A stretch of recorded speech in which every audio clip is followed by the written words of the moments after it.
একটা সাধারণ খাবারও যদি আমরা মজা করে রান্না করতে পারি তো সেটার স্বাদ বহুগুণ বেড়ে যায় এবং অসাধারণ টেস্টি হয়ে যায়। আসসালামু আলাইকুম বন্ধুরা, আপনারা সবাই কেমন আছেন?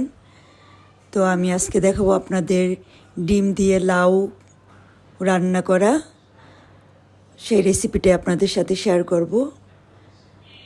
তো ডিমটাকে কিভাবে ভাজলাম সেটা তো আপনাদের দেখালাম।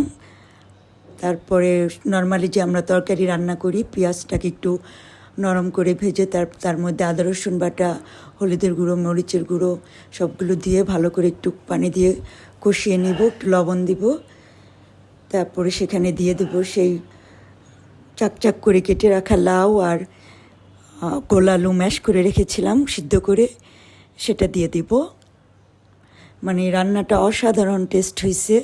এটা আপনারা করে যদি খান এভাবে তাহলে বুঝবেন যে কত মজার খাবার এটা। আসলে শীতের দিনের এইসব খাবারগুলো অনেকই টেস্টি হয় এবং খেতে অনেক মজা লাগে। টাটকা টাটকা সব সবজি পাওয়া যায়। তো আমরা এটা কষিয়ে নেব ভালো করে, সিদ্ধ করে। এই খাবারটা এতই মজা হয়েছে যে আমি কালকে অনেকগুলি ভাত খেয়ে ফেলেছি এই তরকারিটা দিয়ে। তো এটাকে কষিয়ে সিদ্ধ করে তারপরে উপর দিয়ে ঝোল দেওয়ার পর উপর দিয়ে ডিমগুলো দিয়ে দিব। তারপরে ধনেপাতা, কাঁচামরিচ, একটু জিরার গুঁড়া